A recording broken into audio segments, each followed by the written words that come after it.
Okay, so here we go again. Welcome back to day two. Open up to deeper connection.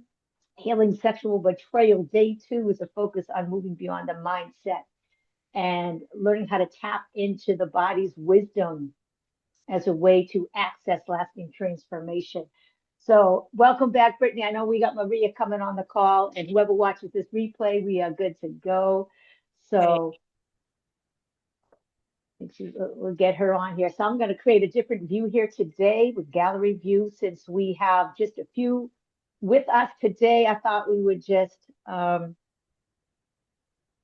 I know that she fixed her camera, so good to go. There we go, Maria, with a smile to boot. All right. There we go. I'm loving it. Okay, so I just did a quick intro, Maria, as far as what we're doing today. I've already started recording, so we're good to go there. And what I'm going to do is start with that opening prayer, do a recap, overview, intention, and then we're going to start sharing some very powerful somatic healing techniques. So I hope you're ready for this today. We got full moon energy, so it's coming off that 6-6 portal, so you may want some tissues. Okay, I'm just saying, if you've committed to your healing, like I believe you have, you may feel this one today, and that includes anyone who may watch the replay. Okay, so let's just set that intention. Let's take just a nice deep breath.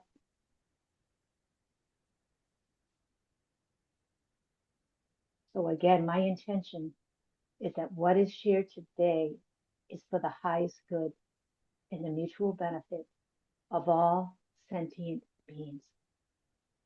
I invoke the presence of the one infinite creator, the Holy Spirit, and a legion of angels of the purest light and intention to surround us with love, support, and guidance.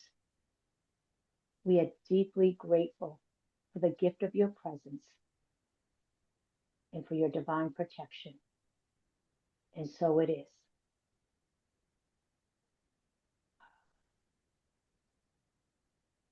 Okay, so this is how I guess I have to do it today. I'm having some technical difficulties, so we got the headphones on. I just want to share quickly before I continue that for me, what I've realized on my own spiritual journey is that how important protection is. Cleansing, purifying the space, and then bringing in that protection because even though we are infinite beings, we have chosen to experience reality on a physical plane and this particular dimension. And so, in this particular dimension, yes, protection is needed, especially as we elevate in our overall core frequency within this dimension. Like I said, because it's already elevated, but we chose this game, right? So, protection, I cannot emphasize that enough. And I'm assuming if you're on here and you're on a twin flame journey in particular, you know all about it. You know all about it because we're dealing with very spiritual people here who have access to very powerful spiritual tools. Those are the kind of woman I attract into my experience. Okay, what we're not starting with. Okay, we're starting with the spiritually aware. So protection, super important. So I clean and protect and pure and cleanse myself, the space before I start these calls. And I do it again. We do that closing prayer like we did yesterday. And I do it ongoing throughout the day. So that's one of the things we'll be doing this week is to just be reminding of that and how you can actually do that from moment to moment as you go about your day, even with people you love the most, your children, your loved ones in your life, and as you walk about, constant protection. Okay, so we'll talk about that not today, but I just wanted to reiterate that a little bit why we're doing that. I'd like to talk. Let's see if we can. Let's do that affirmation again. We have our affirmation for the week. Does anybody remember what that affirmation is? Would like to share? I know somebody wrote it down. So who would like to share? Maria. Okay, I'm mute then. Hey, can you hear me? Yes. Okay, so it's I release all pains, all griefs, all entangled energy with ease. I have the courage to love and be loved. Boom, there it is. Okay, there it is. Okay, what's that? I wrote it down. Yeah, good for you. There it is. And I also included it in the recap email and in the private Facebook group. So writing it down, boom, just helped to solidify that. Beautiful. So we're going to repeat that every single day this week. I think it's a beautiful affirmation. If you want to add to that, of course, make it your own. So yesterday, I'm going to give a quick recap about yesterday, my intention for today, and then just kind of an overview of what you can expect today. Now, I'm not sure when I sent that email out, but you might not have had a chance to read it. I did send out an email regarding what we would be covering today. But like I said, I'm on a back end. You're all ahead of me in time. So this is I'm used to being 6 hours ahead of everybody. I'm on the Pacific Coast US of A right now in California. So at any rate, so yesterday, we talked about three basic foundational needs in order to enjoy the most intimate, loving relationship in the deepest way possible. Yes. And this, I think, extends to all of life. Okay. And those were safety, number one, unconditional love, okay, and connection. Okay, really, really important. So that's really what we're emphasizing here. And when you have been not only sexually traumatized, but sexually betrayed, cheated on, okay, what that does is it creates a lot of confusion. Like, okay, where's the connection that I thought I had? I don't feel safe and I don't feel loved. Okay. And you already know it goes back to that basic core wound, that separation core wound from the one infant created from source. We're just repeating that as a way to get us back into unity consciousness. But we got to heal it in the meantime, that core wound of abandonment and the core wound of rejection. And what might even come in there, what's just not talked about enough, is the core wound of justice. Does that resonate with any of you? The core wound of justice. Yes? Give me a nod or just try to a yes in the chat or no. I know it may resonate with you, Maria. Think about it. Your situation, justice, Did you say justice? justice. She said, Yes. Let me type that in the I didn't know chat. it was a coincidence. Hold on. Say that again. I mean, I did feel injustice in my situation, and I know it's a trauma to heal. It's one of the 5 traumas to heal.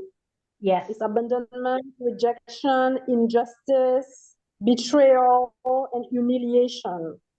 I heard Yes. the 5 traumas to heal. So I've been working on all of them, but mainly abandonment as a divine feminine. Yes. Absolutely. Absolutely. So to me, I see the abandonment as the overriding one, and yet they're all kind of interconnected. When you think of betrayal, in a sense, okay, yes, rejection, abandonment, okay. And let's think about the ultimate betrayal. It's like it seems as though maybe God or the creator turned its back on us because Yes. that's part of the illusion, even though we know it's not true on a conscious level. We chose to kind of fall down in frequency just so we could come back up in frequency. And so that's what we're all essentially here to do. So healing is about realigning, right? It's not like, oh, there's something missing in us, there's something wrong. It's literally just balancing and realigning. So that's what we're doing. We're realigning so that we can come together in union with ourselves. And then, of course, in physical reunion with our twin flame and reunion with the one infinite creator and with source, with God. Okay, to me, they all mean the same thing. They carry the same vibrational frequency. So that's what we're looking at. And for me, what came up today was justice because I'm thinking of your situation in particular, Maria. And I know in my situation, it still applies. And I'm not sure, Brittany, if that resonates with you at all. Yes or no? so from what I understand, when you say justice wound, you say that it is linked in with sexual betrayal, right? Yes, Um, that's my belief. yes. So, so what exactly in this case would be the difference between betrayal and justice? You said they're similar, but how is that very different? I guess I should say injustice. Okay, if we're looking Yeah, at the yeah, actual yeah. That's wound, what that's I what I did meant say too. justice, but we want to bring it to the wound is injustice. Yeah. So, but to me, that we want to bring justice to it. So it's all interconnected. Betrayal is the sense of you trusted someone, you were vulnerable with somebody, with your deepest desires, whatever it was, you just felt like you could trust this person. And they saw a part of you that you don't show to the rest of the world. And yet they walked away from that. They betrayed that trust. They lied, they manipulated, they cheated on you. That's what betrayal is. Whereas Right. the injustice is where, I mean, it can actually weave in depending on the type of betrayal. I know if, for example, if there's a rape involved, that brings in injustice as well. So not only you betrayed because a man is meant to protect and honor a woman. Right. So when a man does not do that, cheats on a woman, rapes a woman, that is an injustice. That is Yes. an injustice. It's a betrayal and an injustice, because they're Yes. betraying their own honor, their own divine masculinity. They're betraying their own honor. And that's what happens a lot on the twin flame journey is the divine masculine energy has betrayed their own honor and their own divine masculinity. And that's what they're looking to heal, because they are meant to show up and to protect and honor that one woman, one woman, because part of the belief is that, oh, men can't be faithful. Bull crap. That's a toxic masculinity, as you both know. So that's what they're healing. And then, of course, is divine feminines, okay, healing, healing that need for wanting that safety, that protection, but recognizing that we have to have boundaries when that's not provided for us. So we're really, for us, it's focusing on the boundaries for divine feminines. Where are my boundaries? Where do I stand in my power? How do I reclaim my sacred sexuality? Because that's what it really comes down to. Because and this is where I'm gonna back up for a little bit here, because I want to make sure I stay focused and I want to make sure I get everything in. I would like to get right into a somatic healing technique and tap into emotions so that we can start to experience some of this healing.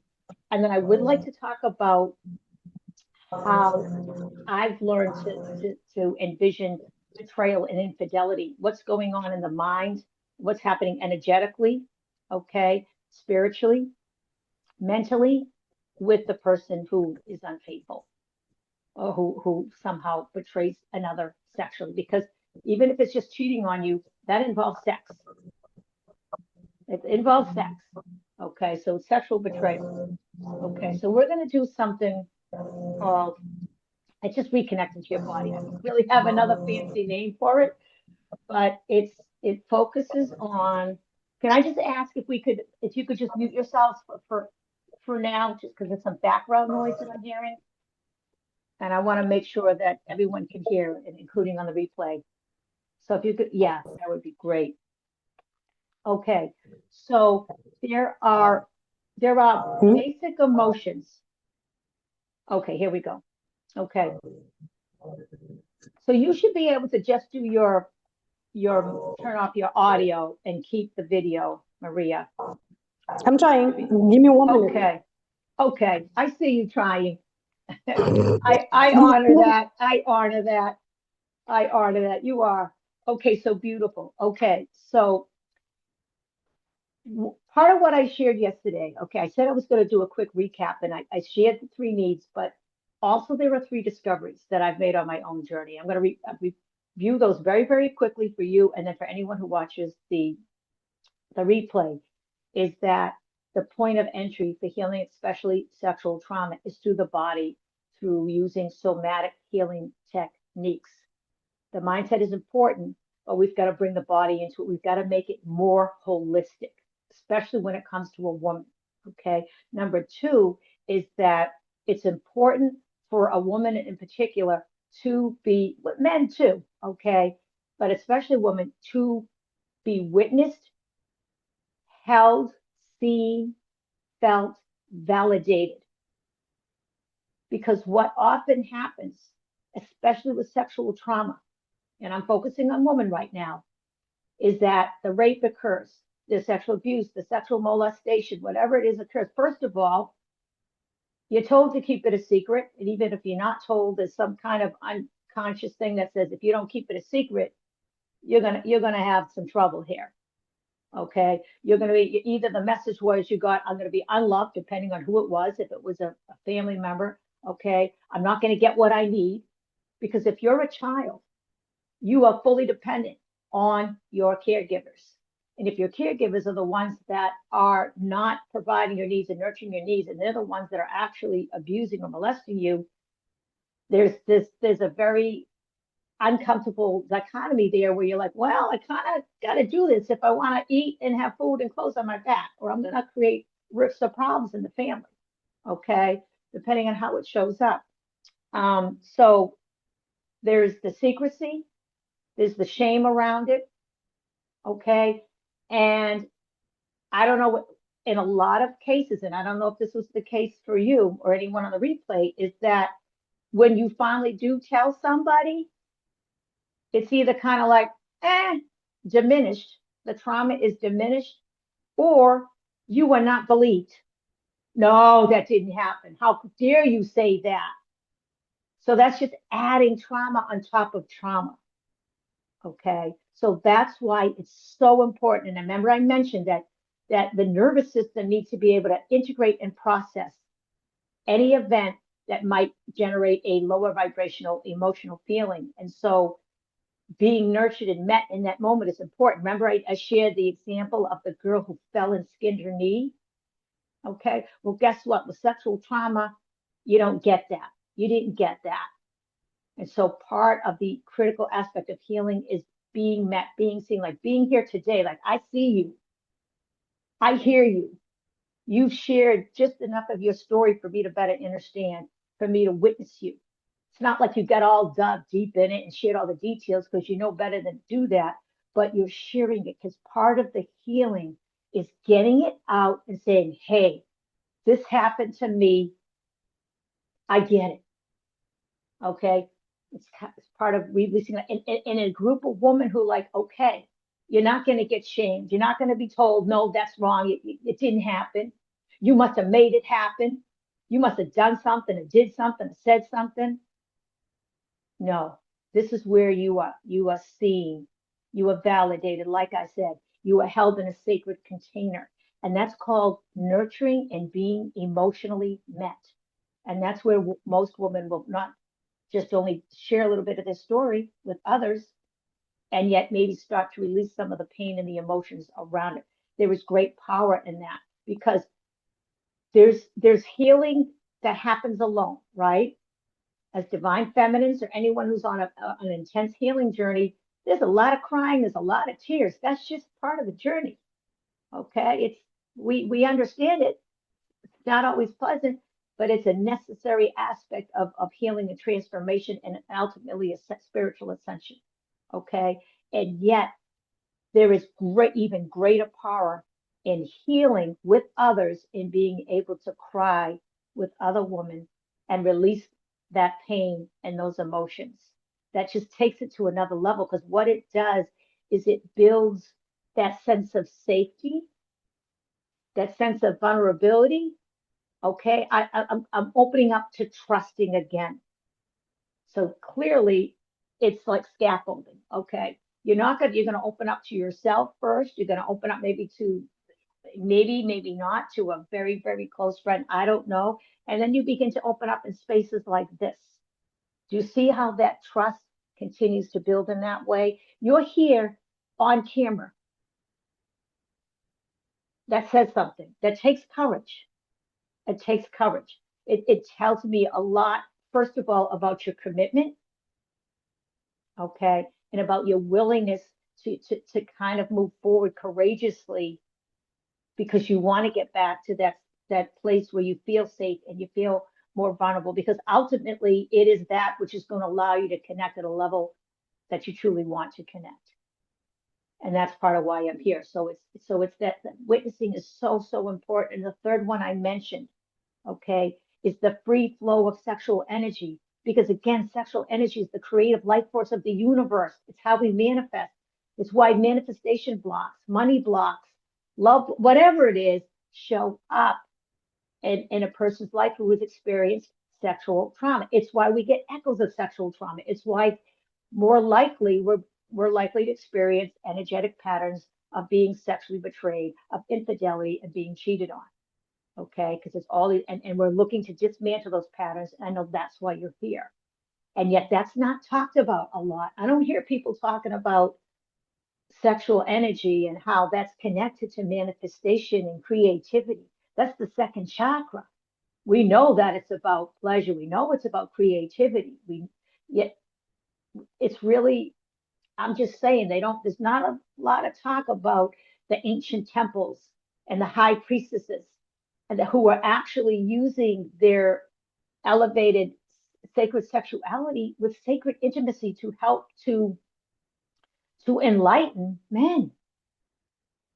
And so this has been hijacked. So what we're here doing, and what you're here as leaders, divine feminines, is you are here to help to reclaim your own sacred sexuality so that you can then turn around and help others to do the same. And when you do that and you stand in that honor and that sovereignty and that courage and that confidence and that strength and that sense of trust and safety in yourself and the divine, it automatically resonates and pulls in divine masculines who are able, who desire to want to protect that. Because ultimately, that is what's going to allow us to elevate and ascend as the collective consciousness in the most exponentially powerful way. And so you're here doing your, and so this is me. Others are leading me.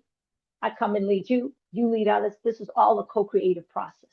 This is all a co-creative process. So that free flow of sexual energy is so critically important. That cervix is a portal between the void and the manifest, between the spirit and the physical world. That womb, that yoni, there's a reason women have curves. I try to get more somehow, but I'm made the way I am. But the curves can be energetic. Okay, it's like just loving who exactly how we showed up, and embracing the beauty of who we are. That is the key. We're going to get to that. That is the key. I could look and say, like, I'm 60 years old. There's times when I would say, oh my goodness, I see, and maybe I should be bigger, and maybe I shouldn't be so white. I shouldn't have so many freckles or whatever. That is just ego, and that's sexual trauma. Those are the echoes of sexual trauma. I've had the body image, all of the body image, you name it, all those issues that come with sexual trauma. I've had them all, so I totally get where others are with that. You could be the most beautiful woman in the world, but that trauma can just get in there. Anyways, that's a little aside. So those are discoveries again. So let's do this. We're going to start. Let me just check the time here. Okay. I started at 11:33 on purpose.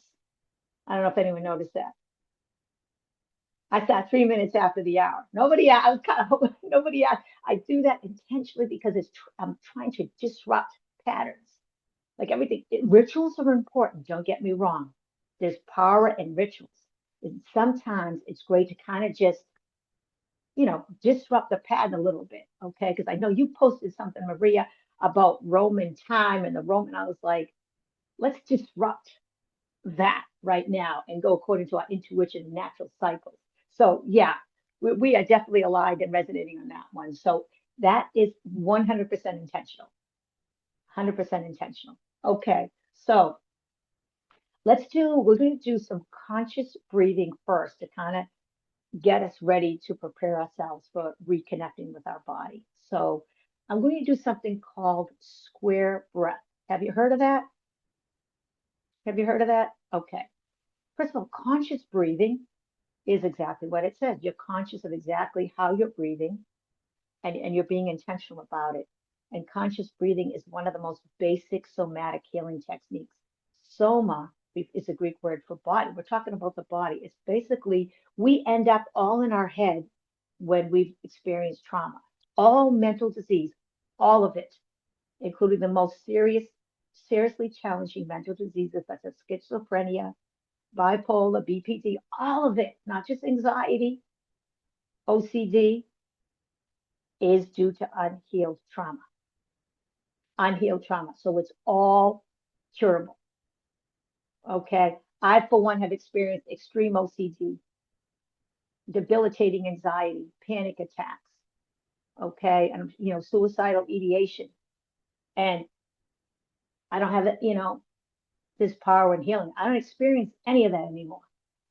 Just the echoes. Like I almost took out all my eyebrows, but I still got some left. But those are the echoes of trauma, right? Okay. And the beauty is that we can heal all that and make that go away. So this is what I tend to do. That I have so much information. I just kind of let me stay focused here. So conscious breathing, in whatever way that looks, and there's a lot of different ways to breathe, is one way to bring us from the head, the mind, the mental, overthinking, overanalyzing, back into the body. You see, men are intellectual. The mind is not everything. The mind is limited. The soul is unlimited. The soul knows. The body knows. So we are going to bring ourselves into our body through this conscious breathing so that we can start to tap into the body's wisdom and our intuition. And another thing that breathing does is it accesses the parasympathetic nervous system, which automatically calms the body, which then calms the nervous system and slows down those thoughts. It allows us to be still and to be present, because when we're present, we're not dwelling on the past and we're not needlessly worrying about the future. That's why breathing is so important. So this again is called square breath. So what we're going to do, I'm going to demonstrate first, is we're going to do 4 counts. And it actually is going to look like a square. And don't worry about how it's either going to be this way for you or this way. It really doesn't matter. It's about intention.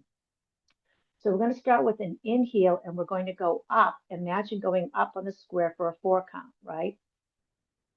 Okay, and that's going to be about intention. So you're going to think of the word intention. And then we're going to hold that for another 4 count, top of the square. That's about letting go of resistance. So if you can hold that breath and not give in to wanting to exhale before that 4 count, that's about letting go of resistance. Finally, we exhale for another 4 count. That's about surrender. And then finally, there's a space there, a 4 count, where we just sit fully into that exhale, and that's about stillness. Okay, so we're going to do that in interest of time. So just going to do that 3 times. Okay, and I'll guide you through it. Okay, so let's take one breath to help to get us started. Okay. Okay, now we're going to start with the first inhale, and you can trace this with me if you like. So we're going to inhale for a 4 count. 2, 3, 4, intention. Hold that breath for 4. That's letting go of resistance. 3, 4. Exhale, surrender. 2, 3, 4. And then just hold in that emptiness and that stillness. Stay there. 3, 4. Inhale again. 2, 3, 4. From intention to hold that breath. That's letting go of resistance. 3, 4. And exhale, surrender. 3, 4. There's that stillness. 3, 4. And one more time. Inhale, intention. 3, 4. Hold that. 3, 4. Exhale on a 4 count. 3, 4. And just sitting in that stillness.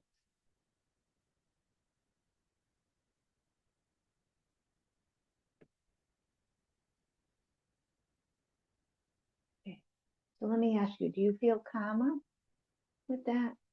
Does it help you to feel more calm? Yes, Brittany? Getting a yes from Maria. Okay. So now that we've settled a little bit more into our body and we're a little bit more present, we're going to do it's a very simple activity. It's going to be so simple. You're going to be like, what? But it's really powerful. It's a very basic somatic healing technique. And we're going to start with emotions. There are basic emotions, and then there are other emotions that stem from those emotions. So some of the basic emotions, and it depends on who you're talking to. Anger, okay, because I'm sensing anger, fear, joy, passion, love, shame, guilt. Did I say pain? If I didn't, pain is another one. Okay. Um, so those are the 8 basic emotions, and most all of the other emotions stem from those. Okay, so we're going to see if we can focus on those, and then we're also going to focus on our bodily sensations. Okay, so bodily sensations may be, for example, tightness in the chest. My eyes feel a little heavy. I feel a little congested. I feel a little tingly. I feel heavy. I have kind of like a knot in my stomach. I feel numb. Oh, let me include that numb. Another emotion, which is the absence of emotion, is numbness, being numb, which is a completely valid emotion. If you're not able to tap in, it's okay. The key is we're trying to release all shame from however your experience is showing up. And that's the thing a lot of times when you're dealing with coaches or therapists, it's like, oh, no, you got to feel it. You can't go numb. Guess what? Sometimes that's the feeling, and that's okay. So it's just honoring yourselves wherever you are. And you shared something very personal yesterday, Maria, okay, about some of the thoughts and the shame around those thoughts. And I really appreciate that because I guarantee you there are many who can resonate with that and identify with that. And it's important because when we share, we give others the permission to share or to feel comfortable doing so and say, okay, so I'm not the only one. I'm not the only one. Okay. So it could be anybody here or anybody watching the replay. Okay. Or anyone you interact with. So very, very important. So there's that shame you mentioned, and there could be some other emotions that go with that as well. So shame is a biggie. Shame is a biggie because especially for somebody who's been sexually traumatized, not only are you carrying the shame of the trauma, you are carrying the shame of the person who perpetrated the trauma. Because here's the thing, when somebody is harming or hurting you, they're not in their right mind. They're not. It's about control, it's about power, it's about feeling powerless, and so there's a compulsion to try to gain control over somebody else. And it's especially somebody else's sexual energy, because again, the free flow of somebody's sexual energy is that true power. And so that's why rape, unfortunately, exists. It's coming from a sense of feeling powerless, trying to gain control over a situation. So that person is not in their right mind. And if that person were to feel shame in the moment, they would not go through with it. They would not rape somebody. They would not abuse somebody. They would not molest somebody. So what happens is, guess what? And this is unconscious. Energetically, spiritually, mentally, emotionally, you, as the victim, take on that shame. The majority of the shame that you have and you experience, believe it or not, is known as carried shame. And there are some statistics that put it at 90%. And most often it's in the neck. That's called carried shame. It's not even yours. It's not even yours. So there are actually techniques that I've had access to and that I've used to actually release that and send that shame back, or to completely transmute it. because you do not need to be carrying, you have enough shame as it is without having to carry the shame of somebody else. And also the shame of caregivers, right? Because those caregivers that were not there to protect you, that were not there to emotionally meet you and nurture you, also have shame. And so it's very common, especially as a divine feminine, to carry that shame because you want to make everything all good, right? Like, okay, let's just make it all right again. Let me take that shame on, and you do it unconsciously. So don't shame yourself for that. Okay. I laugh, but I'm serious when I say that. Okay. That's a real thing. That's a real thing. So shame is the lowest vibrational frequency there is on the David Hawkins scale. So we're going to just address that right away. Okay. So with that being said, I didn't mean to, I'm not trying to plant seeds. Let's review very quickly those basic emotions: anger, fear, pain, joy, passion, love, shame, guilt, and numbness. Okay? Keep those in mind. What I'd like you to do right now is meant to go with bodily sensations. I want you to close your eyes. I want you to put one hand on your chest, doesn't matter which one. One hand on your abdomen, that's the sacral chakra. Take another breath. And what I'd like you to do is just check in with your body right now. Check in with your bodily sensations. What is your body telling you right now? Is there any heaviness? Maybe you feel light. Any tightness? Any tingling, congestion, discomfort, pain? And I want you to really zero in on it.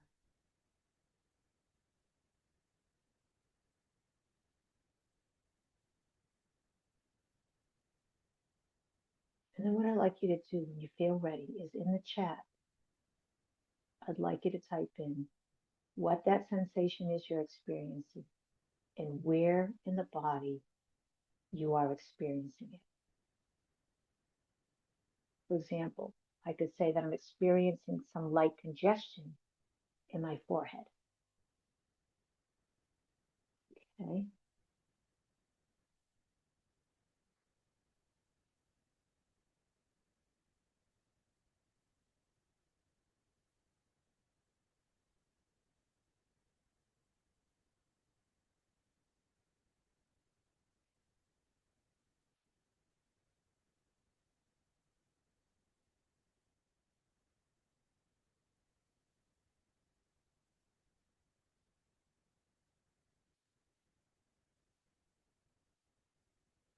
Okay. Are you able to feel anything? Yes or no? And there's no right or wrong answer. Okay. So if you do feel something, type that in the chat if you're comfortable sharing. And if you don't feel like you can quite tap in, that's okay too. Share that as well. And just simply say, I'm not quite able to tap in.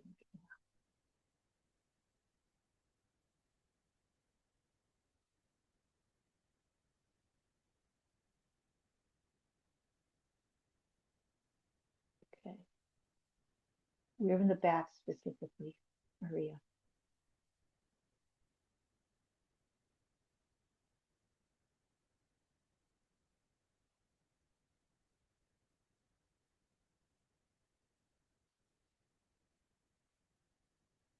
Okay, so Maria says she's had some discomfort in the back. Okay.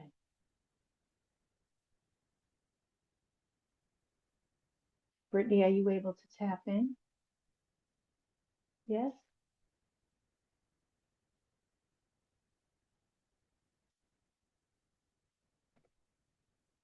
Hmm. Okay. Wow, you're already one step ahead of us, Brittany. Numbness in the feet. Okay. All right.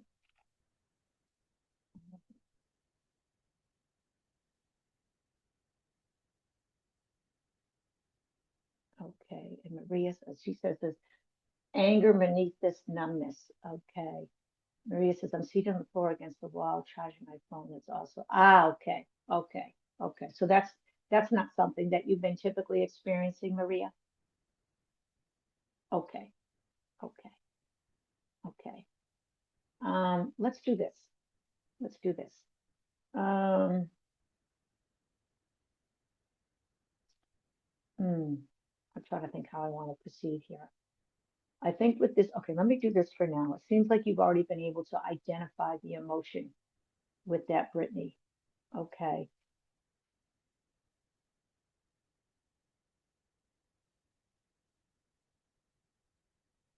Okay, so Maria, is there an emotion attached to your discomfort in the back?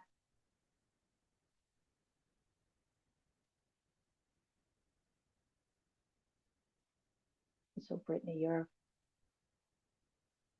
you've got anger.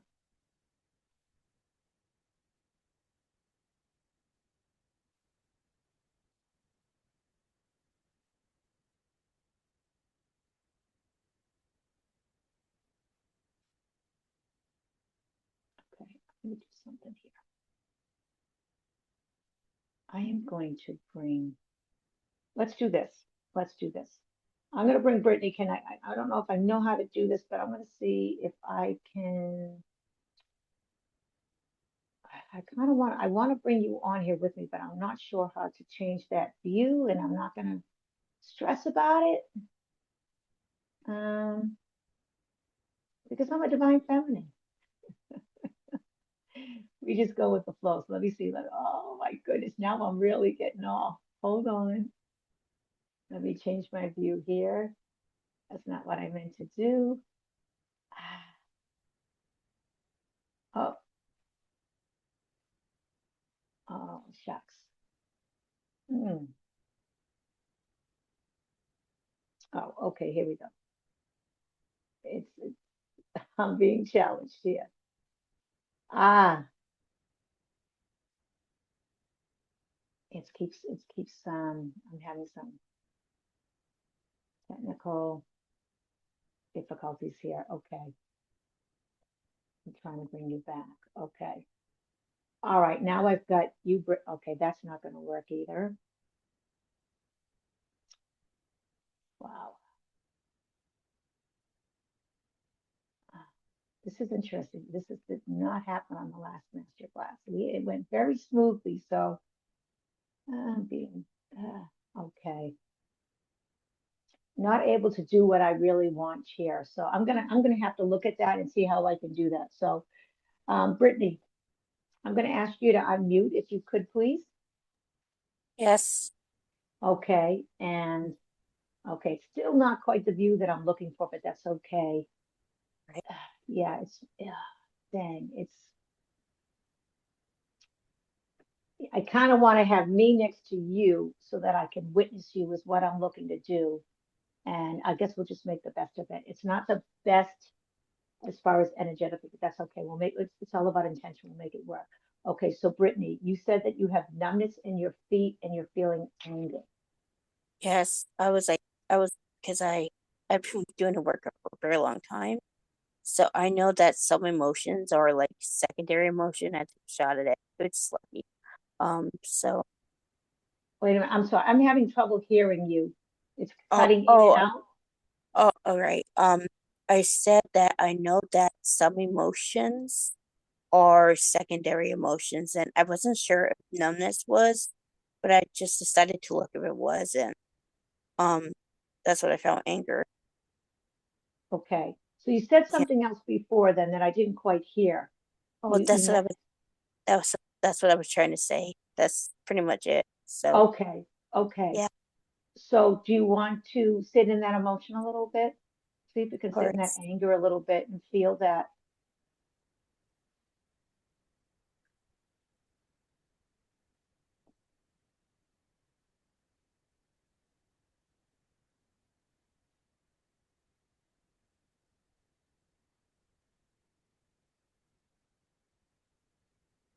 like really focus on your feet and that anger.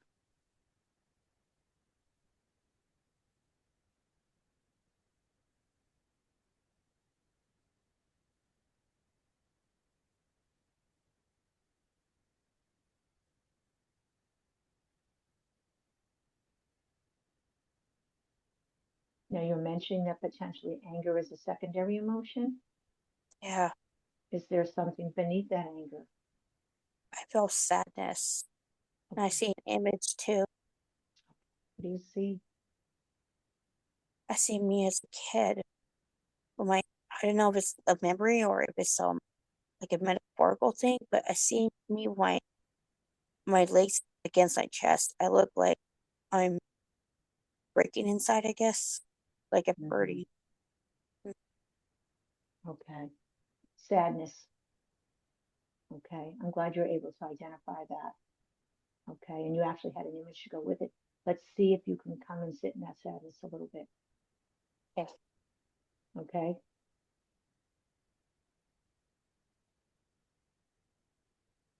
And we're here with you.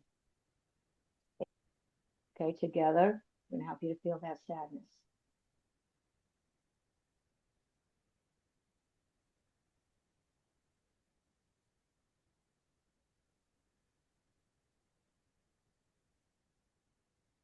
Is there anywhere else in that in your body that you feel that sadness?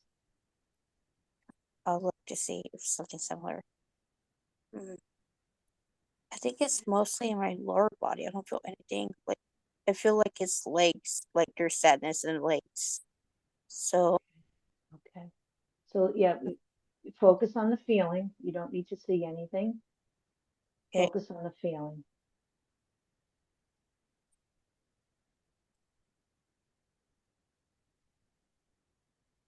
Feel into the sadness. Really focus in on the sensations in your body, the legs, the feet, because that's where the sadness is looking to express itself right now.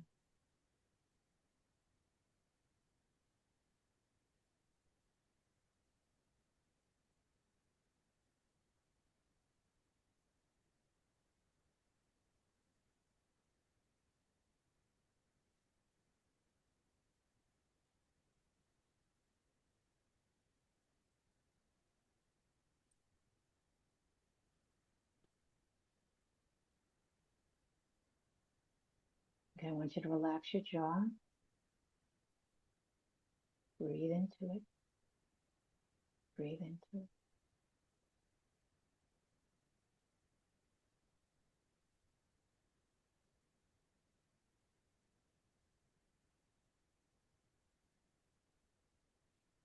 Okay.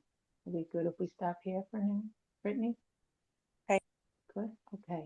Well, I think, and this is important for anyone who watches the replay and anyone on this call, is that when we start to reconnect to our body and to just focusing on the feelings, especially when someone's a shaman, a psychic medium, some of us are very, very clairvoyant. The images are beautiful because they can trigger an awareness and a release. And yet it's really, really important just to focus on the bodily sensation and the emotions that are connected to those bodily sensations and just feel it. And so when when you start to get anxious about feeling that, the jaw can tighten, the body can tense up, okay? Because it's can be uncomfortable to release that and to do so in front of other people. So what I'm going to invite you to do is to, and this is for anyone watching the call, this is for Maria, this is for Brittany, is at different points during the day, just stop and check in with your body. Check in with your bodily sensations. Do a little bit of conscious breathing first, and then check in with the emotions that are connected to those bodily sensations. Talk to your body, ask your body. And then literally you can say to your body, um, I am ready to let go of this. Please show me what is in the way. I am ready to digest it. Even more importantly, I am ready to digest it. It's interesting that it's in your lower body. So I want you to think about what that might be for you. In other words, this is where you're experiencing it right now. And there's no right or wrong. And I'm not going to tell you what it is for you. I want you to think about that, why it's showing up there. Feel it showing up there. Feel it, why it might be, and then begin to feel more of it throughout more of your body. Okay? Does that make sense? yes, Okay. And Maria, is that helpful in any way to you? what we just did? Okay. All right. Let me just look at the time. Okay. I wanted to be able to bring you on as well, Maria, but I don't think we're going to have time. Okay. So, Maria, were you able to at least come up with an emotion? Can we at least do that before I continue?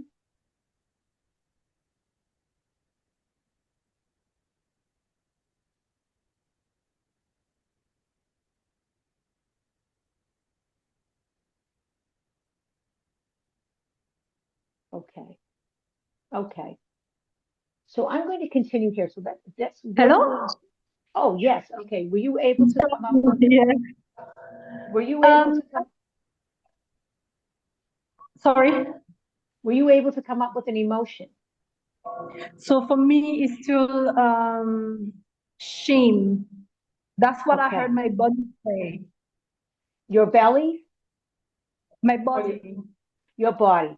Okay. Your Yeah, whole and I body or? have position. Sorry, I'm just lying on the floor. The phone is still on the charger. Sorry. I don't have my Oh, glasses, so I have to be able to see my notes. So I'm just oh, okay. Okay. So okay. All right. So I would like both of you and anyone watching the replay to revisit that if you could please, because the beauty is that you're able to identify the emotion, but this is about practicing settling into the body, feeling those bodily sensations and the emotions that go with those bodily sensations, and truly, truly feeling it fully, and doing that as often as you can. So it just gets you in the habit of reconnecting more intentionally and consciously with your body. Okay.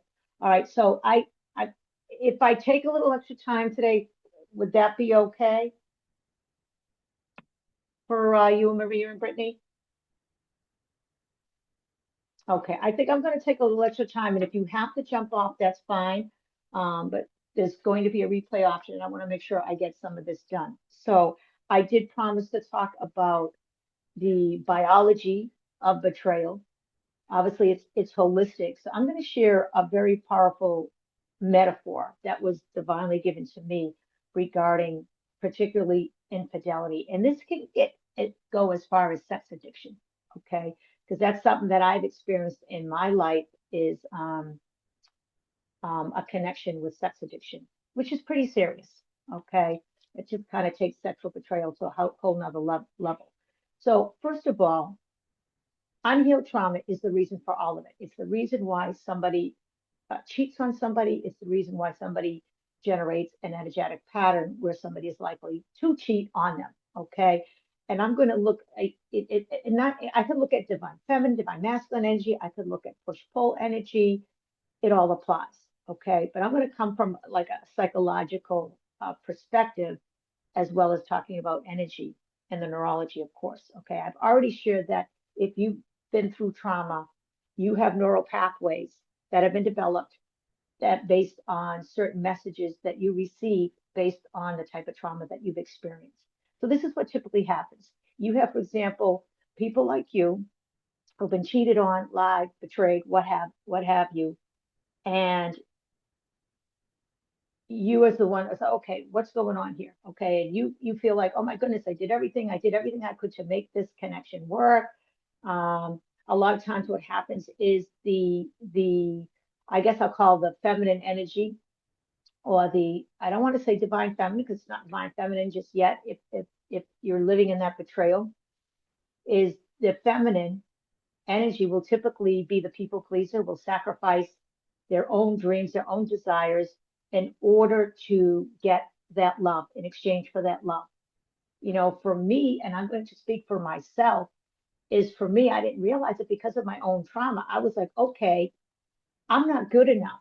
If I want to be loved and I want to get attention, I've got to do everything I can to get attention. I need to make this person happy. I need to maybe take on extra chores and responsibilities so that they can go and do what they want and live their dreams. And I associated sex with love. If the sex wasn't there or not in the way that I desired it, I felt rejected, I felt unloved, I felt abandoned. And so for me, and what I realized, not just me, but in general, the feminine energy became very disempowered, and just In other words, I look at like a balloon, all right? A balloon, when it's inflated to a healthy level, it's fun, right? You go to the carnival, you're a little kid, and you are playing with a balloon. However, what happens through sexual trauma, especially, is that balloon becomes completely deflated and flat over time, completely disempowered. That's where the courage goes, the confidence goes, the true power that a woman has. That's where the sensuality and the sacred sexuality goes. It's very flat. And so what happens is oftentimes what a woman, I'll say woman, but it could be a man, okay, this energy will seek something to kind of inflate it, validate it, get it to empower it. So this type of energy becomes very dependent on the external world and other people in order to feel empowered. So it's disempowered, seeking to feel empowered, but the power is being sought outside the source of oneself. So it's external validation. It's focusing on physical appearance. It's focusing on the need to have a partner, okay, or to be in a romantic relationship in order to feel like one has worth or one has value, and seeking their power through somebody else, which is just it's there's an energetic aspect to it. There's a psychological, emotional, spiritual aspect. It's all in one aspect to it. Whereas the okay, let me example the masculine. I'm going to say divine masculine. Divine masculine has experienced a situation where he or she at some point witnessed a situation where they were completely out of control. They didn't have the control to prevent something from happening. For example, maybe they witnessed their mother being raped. So now it's like, okay, I've got to be in control. I've got to make sure that this doesn't ever happen again, and this doesn't happen. This is their mother, right? So it's a trauma, or perhaps the the the the mother wasn't present.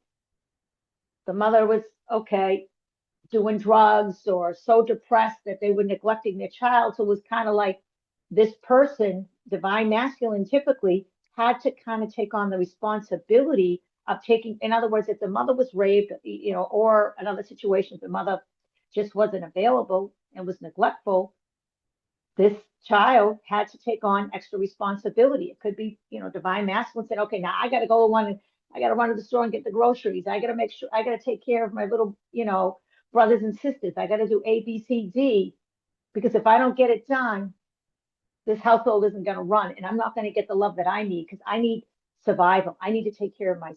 I don't have anybody to take care of me, so I got to learn to take care of myself, and I got to take care of everybody else. And that gets like completely overwhelming. And forgive me, because I was trying to come at it from different angles, but I think because of twin flames on the call, I'm going to come in with divine masculine, divine feminine.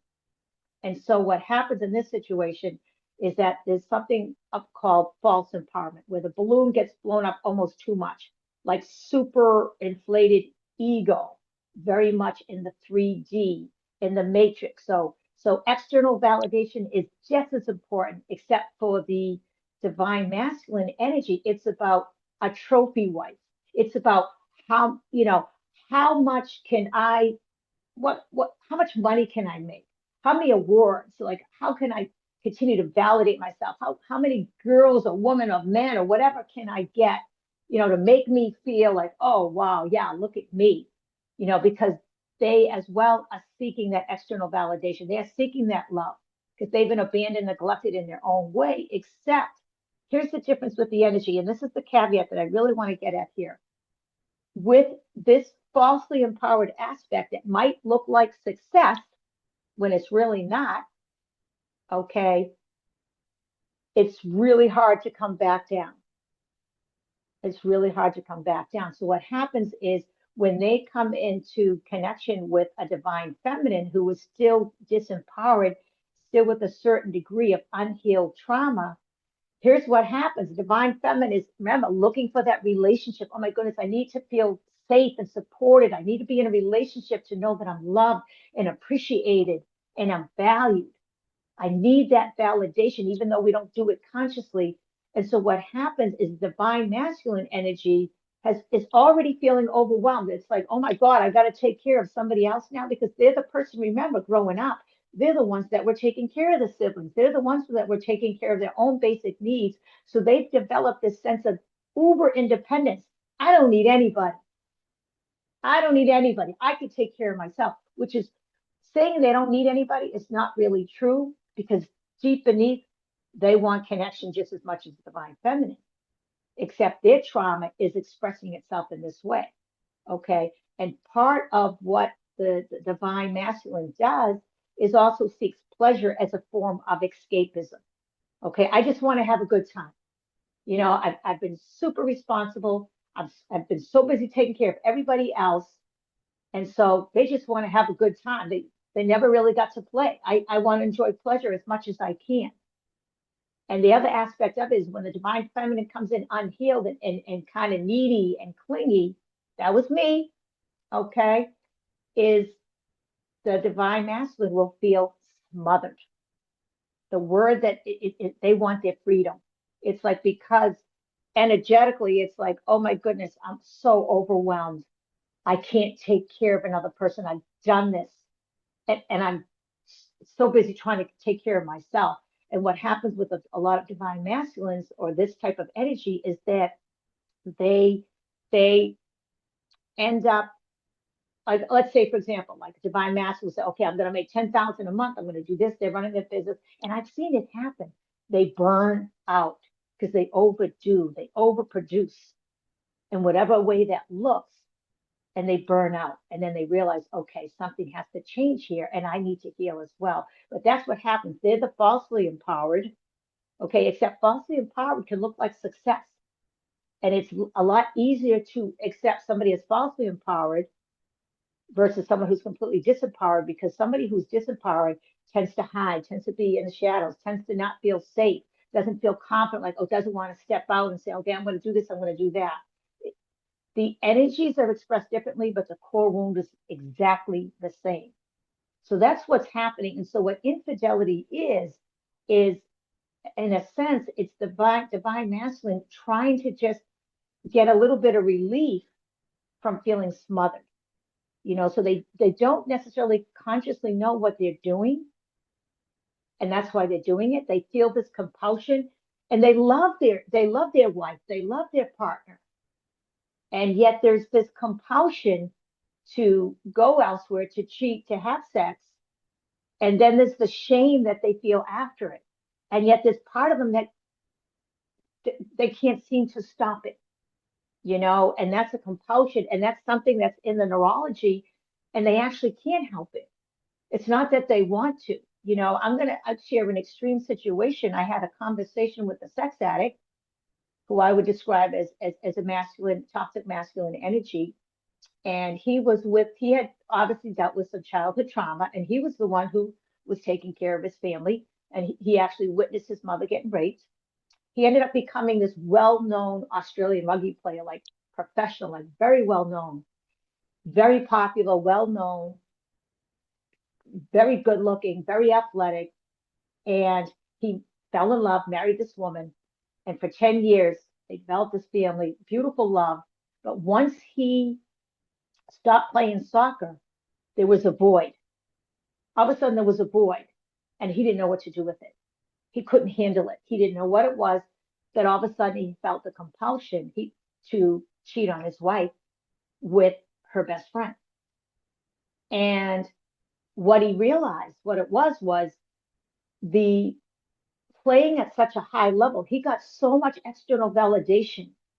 It was like a form of escapism. It was like, look at me, I'm this like superstar, rugby star, nationally known in Australia. Like, look at me, everybody knows me. I'm the man. You know what I mean? I got the perfect wife. I got this and that. All good. But as soon as that piece was taken away, he didn't know what to do with himself because he was no longer getting that external validation. And you would say, like, shouldn't his wife be enough? But it wasn't. He needed to replace it with something because he was not yet healed. So he looked elsewhere.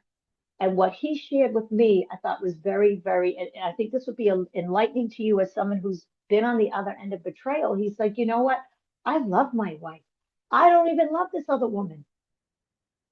He goes, but I miss her and I feel hurt and I want her to call me because now she's called it off and I'm trying to get help and I don't want to lose my family. He goes, I don't know what to do, but all I can do is think about her. That is an addiction. That is an addiction. And they call it a sex addiction, but it's just addiction as far as there's unhealed trauma there. I'm seeking external validation. I'm seeking escapism. I'm feeling smothered, and I need something. I need something out there. So it was very interesting for me to hear him say that he loved his wife, but he felt a compulsion to be with this woman. And so what it was for him, his ego was hurt because why is she now rejecting him? This, even though this other woman, was partly responsible for now his marital problems, and he was very much a part of it. He's still thinking about her, and he's so hurt, and he feels rejected, and all he wants to do is hear from her. That's a very basic core wound of feeling rejected and abandoned and not good enough and trying to take care of everybody and having it not be enough. So the way to deal with that obviously is for him to heal his childhood wounds. So he's got to heal, his wife has to heal, but this is what brings about the sexual betrayal and the infidelity. It's just two different expressions of the same core wound, and that's where the push-pull energy comes in because the divine masculine pulls away because they feel smothered. Whereas divine feminine feels like, oh my God, I need someone to take care of me. I don't know if I can stand on my own. I don't have the courage. I don't feel safe. I don't feel confident. I don't know if I can do this because that sexual energy has been hijacked. The power has been taken away. You see, so you've got disempowerment versus false empowerment. Neither one is healthy and they get expressed differently, yet it's the same core wound. And so when the healing happens, that ego starts to come down a little bit, that divine feminine starts to feel empowered, and then they come together. Those are the healed versions. So a man or a woman who is in their divine masculine energy is going to be faithful, is going to honor and protect. A woman in her divine, a man in their divine feminine energy is going to be able to honor themselves first and then honor their partner. And then there's an equal give and take and an equal of, okay, I'm safe with you. I can be vulnerable with you. We can go deeper here. We can be more intimate. That's called divine love and divine union. So the thing is, it can all be healed. That the key part for the, especially divine feminine, is to reclaim that sacred sexuality because that's where her power is. That's what allows that balloon to inflate. She's got to do it with herself first. So there are some divine feminines that come into union or they try to, and they're still wrestling with that power. And I'm going to tell you right now, I know of at least two twin flame couples that are in physical reunion, completely codependent. Codependent. And that's not necessarily healthy. We don't want codependent. We don't want uber dependent. We don't want overly dependent. We want interdependence is what we're looking for. Interdependence. And so it's only through the healing. So the divine feminine is healing herself. What's going to happen? Here's the deal. And I think it's important for you to hear this and anyone who watches the replay. When you heal and you reclaim your sacred sexuality, you are no longer going to bend your will to anybody or anything. You will not shift on your boundaries. You are going to be more confident. You're going to feel more sensual, more sexy, regardless of what's going on. You don't need to be with anybody. You can be with somebody and not be with somebody, but you will recognize and remember your divinity and that you're a queen and that you are sovereign. You're sovereign. That's what the difference is when you reclaim that sacred sexuality. And that's part of what I do. So you see, we're we're doing the very basic here, right? Today was just checking with the body.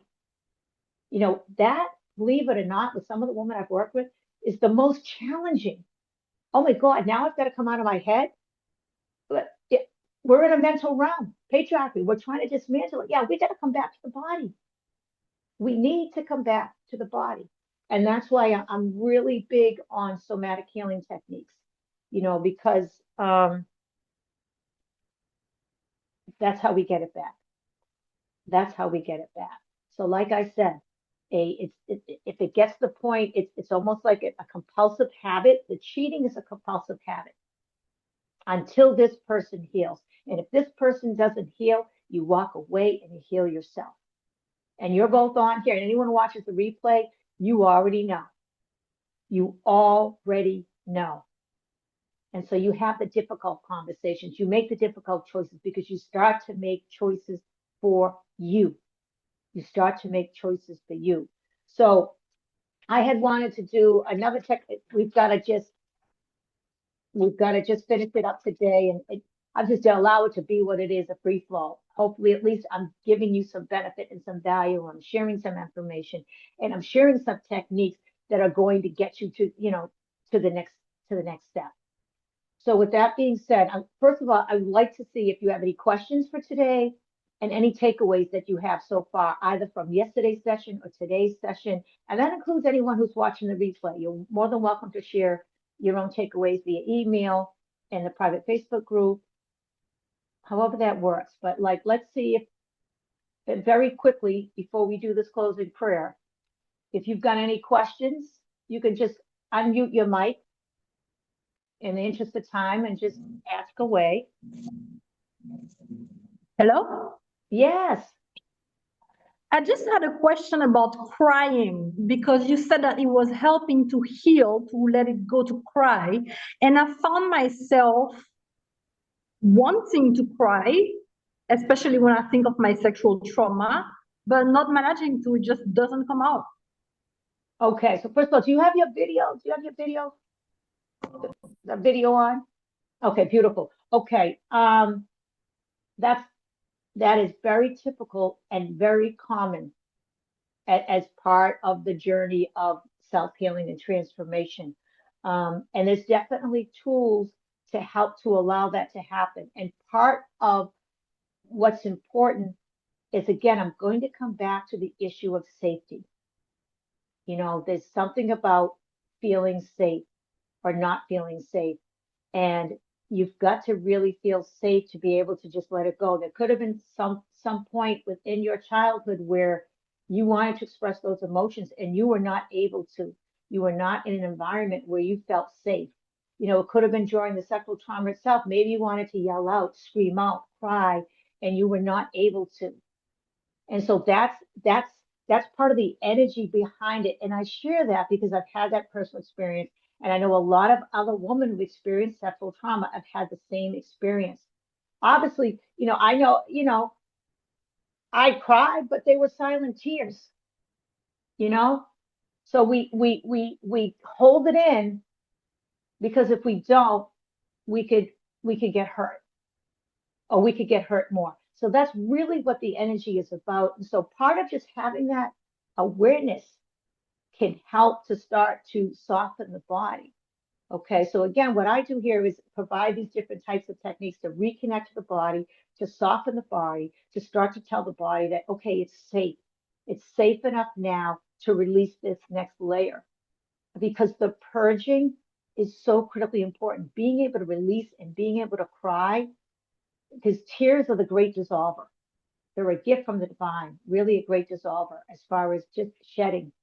So it's part of what I do. And what I'm going to ask you to do, Maria, is just, I think the word, I'm just slow down as much as you can. I know you're a mother, you're a single mom. Slow down. And this is for everybody. Slow down. Just prioritize your day. Only do what you absolutely have to do. Ask for help. I was a single mother at one point. I was a widow of 2 young children. And I was doing so much and it was exhausting. I had to learn to ask for help. I asked for help from friends, from family, and even my own children. I said, you know what? We're all going to cook meals together. Once they got to a certain age, I taught them how to do certain things. And we prepared meals together because I was taught, oh, you're the mother of the house. You know, you're the one, you're supposed to take care of everything. You're supposed to do their laundry, their cooking. Guess what? That's programming and that's cultural. And I know if you're from the Caribbean, if you're from Latin America, that's definitely, you're expected to kind of take care of everything, right? Except you don't need to. That's programming. A divine feminine knows how to step in and share what she needs, uses her voice. This is what I need right now. I could use some support. Like what you did today, Marita, make sure you got on this call. That was beautiful. You reached out, asked for help, got the support, and here you are.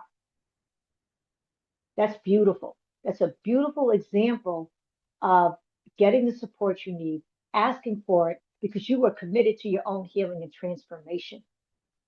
That's a beautiful thing. You showing up here all, today. Anyone watching the replay, that's intention, that's commitment because it's important to you and it's part of taking care of your needs.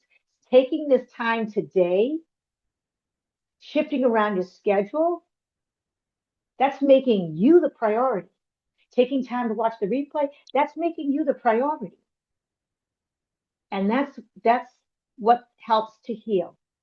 When you realize I am the priority, because without you, that whole thing with the oxygen mask, unless you make yourself the priority, nobody's winning. So I would just say, slow down, do some conscious breathing, check in, do everything you do at a little bit of a slower pace, continue to ask for support and help wherever you can and be okay with it. And that could be help with chores. It could be financial support, whatever way that looks. I know for me, because I had such intense, deep healing at one point, I asked for some financial support because I really couldn't work. I needed to heal at the deepest levels because the level of sexual trauma that I've experienced goes way deeper than what I've shared. It goes way deeper, and it's going to be part of disclosure. And it's part of what's going on in the United States right now. There are major trials going on, and yeah, that's real. Okay, so let me be more succinct. Brittany, did you have does that make sense, Maria? Does that make sense where that might come from? The difficulty? Okay, great, thank you. And Brittany, did you have any questions or takeaways? Yes or no? You're all set? Okay, good to go. Okay, so we're going to do this closing prayer. We'll wrap that up. And I guess I'll start with, yeah, we'll do some more fun activities to kind of shift that energy. All right, let me pull that up again here. See what we have here. Okay, I'm going to read this. This session is complete. I'd like to thank the One Infinite Creator for the support of you and your team, for allowing this group of women to heal and transform in the most significant way possible, in a way that is readily recognized by all. We are deeply grateful for this increased awareness and the support of your divine guidance and protection, and for allowing us to co-create this sacred space. And so it is. Thank you. Okay, so you all have a wonderful rest of your day or evening wherever you are. And tomorrow we're going to do a guided visualization with the yoni. So we're going to take it in a little bit. So make sure you're in some comfortable clothes and be good to go. We're going to get that sexy shaki going. All right, much love to all of you and anyone watching the replay. Remember, any questions, takeaways, quick email, private Facebook group, let me know, okay? Much peace and love. Thanks again for showing up.